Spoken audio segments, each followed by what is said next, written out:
श्री स्वामी समर्थ सद्गुरू स्वामी समर्थ। नमस्कार, तुम्हा सर्वांचे आपल्या स्वामी आई स्वामीमय चॅनलमध्ये मनापासून स्वागत आहे। स्वामींच्या कृपेने नेहमीच तुमच्या आयुष्यात सुख, समाधान आणि आनंद असावा, इतकीच मी आपल्या स्वामींच्या चरणी प्रार्थना करते। आणि आजच्या नवीन आणि सुंदर व्हिडिओला पुन्हा एकदा नव्याने सुरुवात करते। मी नेहमीच तुम्हाला आपल्या स्वामी चॅनलमध्ये श्री स्वामी समर्थ महाराजांचे भक्तांना आलेले अद्भुत अनुभव सांगत असते। असंख्य वेळा स्वामींच्या अघटित लीला मी तुम्हाला आपल्या चॅनलवरती दाखवत असते। मात्र आज मी तुम्हाला आपल्या नवीन व्हिडिओमध्ये एका स्वामी भक्त ताईंच्या आयुष्यात शून्यातून लाखोपर्यंतच्या घडलेले स्वामी सेवेतील प्रवास सांगणार आहे। ज्यांना वाटत आपल्यावर ही स्वामी कृपा व्हावी, स्वामींनी आपल्या ही नशिबाची रेषा नक्कीच बदलावी, त्या प्रत्येकाने आपला आजचा हा व्हिडिओ शेवटपर्यंत पहा। आणि जे कोणी नवीन सदस्य आपल्या चॅनलवरती असतील त्यांनी आपल्या चॅनलला सबस्क्राईब करा। तर भक्तांनो, आजचा हा अनुभव आहे नांदेडमधील स्वामी भक्त ताई सुषमा गुंतेवार या ताईंचा। ताई म्हणतात, सर्वप्रथम सर्वांना श्री स्वामी समर्थ, जय जय स्वामी समर्थ। मी सुषमा गुंतेवार। सर्वात आधी स्वामी आई चॅनलचे मी मनापासून आभार मानते, कारण आज या चॅनलमुळे मला माझा अनुभव सर्वांपर्यंत पोहोचण्याची संधी मिळत आहे। खरं तर मी लहानपणापासूनच खूप श्रद्धा, देवी शक्तीवरती माझा प्रचंड विश्वास। लहानपणापासूनच देवघरात दिवा लावणे, सकाळ संध्याकाळ देवासमोर स्तोत्र मंत्र म्हणणे, हे सगळं काही आईच्या संस्कारातून माझ्या उतरले। पण स्वामी सेवा करायची असा माझा कधी नव्हता। त्याचवेळी अक्कलकोटमध्ये आमच्या शाळेची ट्रिप गेली आणि त्यावेळी पहिल्यांदा मी अक्कलकोटचे श्री स्वामी समर्थ हे डोळ्याने पाहिले। मात्र ते खरंच शक्य करतात किंवा खरंच ते जिद्दा असतात हे मात्र मला माहिती नव्हती। एके दिवशी माझ्या मैत्रिणीने 11 गुरुवार याचा उद्यापन केलं। माझी मैत्रीण पहिल्यापासूनच श्री स्वामी समर्थ महाराज यांना खूप मानणारी होती आणि त्यावेळी तिच्या घरी पहिल्यांदा मी त्या उद्यापनासाठी गेले। त्यावेळेस तिने मला वाण म्हणून नित्यसेवेचा पुस्तक दिले आणि 2-3 अशा गोष्टीही दिल्या। तिच्याकडून मी श्री स्वामी समर्थ महाराजांचे असंख्य अनुभव ऐकले आणि मग तिथून मला स्वामी सेवा करण्याची एक ओढ निर्माण झाली। मग मी सुद्धा स्वामी सेवा करायला सुरुवात केली। अगदी तिथून आज 15 वर्ष झाली मी स्वामी सेवा करत आहे। पहिल्यापासूनच आम्ही मध्यमवर्गीय, लग्नानंतर तरी चांगले दिवस येतील, सगळे सुखाचे होईल असं वाटलं। मात्र झालं काहीतरी उलटच। नवरा खूप दारू प्यायचं, त्यामुळे घरामध्ये त्याला काहीच किंमत नाही आणि मग त्यांच्यामुळे मलाही नाही। त्यात आपण पण भांडणे व्हायची। खूप प्रयत्न केले पतीला सुधारण्याची, सगळे काही केले, मात्र माझे पती सुधारण्याचं नाव घेत नव्हते। शेवटी एके दिवशी मी आत्महत्यासुद्धा करण्याचा प्रयत्न केला, पण माझ्या सासूबाईंनी मला वाचवले। त्यानंतर माझ्या सासूबाई खूप आजारी झाल्या।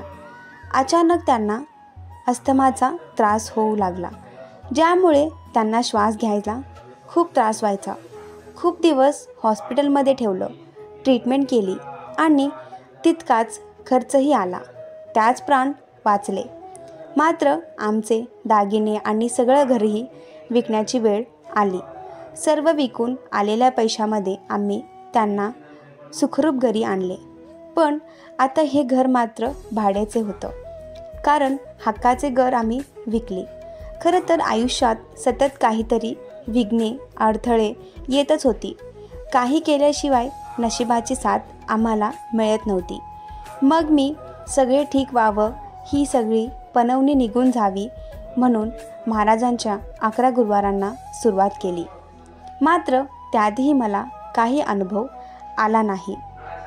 शेवटी वेळ अशी आली की जवळ 1 रुपयाही नाही. रूम भाडं भरायलाही आमच्याकडे काहीच नाही. 4 महिने रूम भाडं थकल्याने रूम मालकाने मात्र आम्हाला त्या रूमच्या बाहेर काढलं. आता आम्ही रस्त्यावर आलो. काय करावे काहीच कळत नव्हते. अशातच मी श्री स्वामी समर्थ महाराजांच्या मठात गेले. महाराजांसमोर त्या दिवशी मी खूप रडले. महाराजांसमोर मी मार्ग मागत होते. स्वामींना मी शपथ घालत होते. हे दिवस बदलण्यासाठी महाराजांच्या समोर मी रडत होते. तेव्हा त्या मठात असणारे मठाधिपती श्रीनिवास गुरुजी माझ्याजवळ आले. त्यांनी मला जवळ घेतले, माझे दुःख विचारले आणि त्यानंतर त्यांनी मला खूप सावरले. स्वामी असतात ते सगळं ठीक करतील असं त्यांनी मला आधार दिला. त्या दिवशी त्या गुरुजींनी राहण्याची सोय स्वतः केली. तिथून 1 महिना आम्ही त्यांच्या शेजारी असणारा एक भाड्याच्या रूममध्ये राहिलो.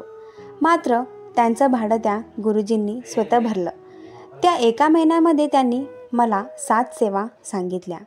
पहिली सेवा गुरुचरित्र पारायण, दुसरी सेवा नवनाथ पारायण, तिसरी सेवा तारक मंथ, चौथी सेवा आरती संकल्प, अनेक 5वी सेवा नित्यसेवा होती आणि 6वी सेवा 11 माळी श्री स्वामी समर्थ जप होती आणि शेवटची 7वी सेवा होती स्वामी सारामृताचे.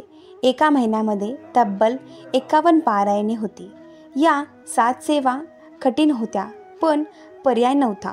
दिवसभर सेवेत जाणार होता. त्यामुळे मनाला ठाम केला. मी, पती, माझी सासू आणि तिघेही त्या भाड्याच्या रूममध्ये राहायचो. त्यावेळी मध्ये मी त्या सेवा सुरू केल्या आणि तुम्हाला सांगते 15 दिवसानंतर 15 मिनिटे ही दारूशिवाय न राहणारे माझे पती 15 दिवसात दारूतून मुक्त झाला. पूर्णपणे दारूची सुटली. 15 दिवसामध्ये माझ्या पतीने मला काहीतरी व्यवसाय करायला सांगितलं. असा माझ्यासमोर सांगितलं. त्याला काहीतरी करायची इच्छा झाली आहे. हे ऐकून मला खूप आनंद झाला. माझ्या बोटात एक सोन्याची अंगठी होती. मी ती विकली. 6,000 रुपये रक्कम आली. यातील 4,000 रुपये पतीला दिले आणि ते 4,000 रुपयातून त्याला जे काही करायचं आहे ते त्याला करायला सांगितलं. खरं तर त्यांना काय करायचं आहे, ते काय करतात हे मला पाहायचं होतं. मलाही त्यांना सुधारण्याची ही शेवटची संधी द्यायची होती. त्या 4,000तून माझे पतीने खानावळची काही साहित्य आणले. आधीपासूनच त्यांच्या हाताला चांगली चव होती. त्यांना आपण मेसचा म्हणजे खानावळा व्यवसाय सुरू करू असे ठरवले. सुरुवातीला 2 डबे, त्यांच्या 4 दिवसानंतर 4 डबे, नंतर 12 दिवसानंतर 15 दिवसानंतर आणि तब्बल 1 महिन्यामध्ये आम्हाला 21 डब्यांची ऑर्डर मिळाली. सकाळी, दुपारी, संध्याकाळी तिन्ही टाईमला मी डबे बनवायचं. 1 महिना निघून गेला आणि दुसऱ्या महिन्यामध्ये दुपटीने वाढले. आमच्या जेवणाची मजा, पतीच्या हाताची चौकशी सगळीकडे फिरू लागली आणि सगळ्यांना त्यांचा हाताची चव आवडू लागली. आम्ही छोटासा स्टॉल सुरू केला. त्यामध्ये आम्ही असंख्य मेनू ठेवले. जसे जमतील तसे महाराष्ट्रीयन पदार्थ आम्ही बनवून लागलो. अनेक चांगला प्रतिसाद मिळाला. हा प्रतिसाद स्वामींची कृपा होती. त्या काळामध्ये मी फक्त श्री स्वामी समर्थ हा जप करत होती आणि मी सारामृताचे पहाटे उठून संपूर्ण जे अध्याय आहे, हे अध्याय म्हणजे पूर्ण 1 पारायण मी दररोज करत होती. दोन्ही सेवा माझ्या नित्यनियमाने सुरू होती आणि त्या सेवांची साथ मला मिळाली होती. तब्बल 3 महिने उलटून गेले आणि पुढच्या 3 महिन्यामध्ये तुम्हाला खोटं वाटेल, मात्र जिथे शून्य होतो तिथे मी 5 लाख रुपये कमावले. त्यांच्यानंतर पुढचे काही दिवस गेले. आम्ही स्वतःचे हॉटेल सुरू केलं. त्याला श्री स्वामी समर्थ असं नावही दिलं आणि मग तिथून आमची सुरुवात झाली. तर ती सुरुवात आमची कधी थांबली नाही. आज आम्ही तब्बल 11 हॉटेले स्वतःची बनवली आहे आणि त्या प्रत्येक ठिकाणी आज एक सेपरेट रेसिपी देखील आहे. आज महाराष्ट्रात सगळ्याच ठिकाणी आमचं नाव आहे. खरं तर आमचं नाव असं काहीच नाही, ही फक्त आमच्या आयुष्यातील घडलेली स्वामी कृपा आहे. आज इतकी वर्ष झाली मला कधीच आठवत नाही मी स्वामींचा जप केल्याशिवाय आणि सारामृतातील पूर्ण अध्याय वाचल्याशिवाय कधीच घराच्या बाहेरही पडले आहे. मी त्या पहिल्या दिवसापासून आजपर्यंत दररोज स्वामींच्या सगळ्या सेवा करते आणि त्यांच्यानंतर घराबाहेर पडते. पण खरी साथ दिली मला सारामृत पारायण आणि श्री स्वामी समर्थ या मंत्राचा 11 माळ.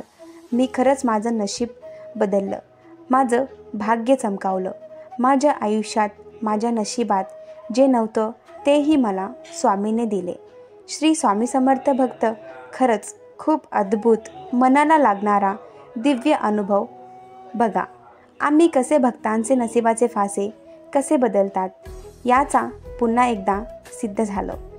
तुमच्याही आयुष्यात स्वामी कृपा व्हावी असे वाटत असेल, तुम्हालाही स्वामींची साथ असेल, मनापासून सेवा करा, श्रद्धा ठेवा, न अडकळता न घाबरता स्वामींचा जप करा.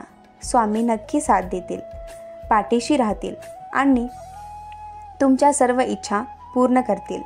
श्री स्वामी समर्थ. जय जय स्वामी समर्थ.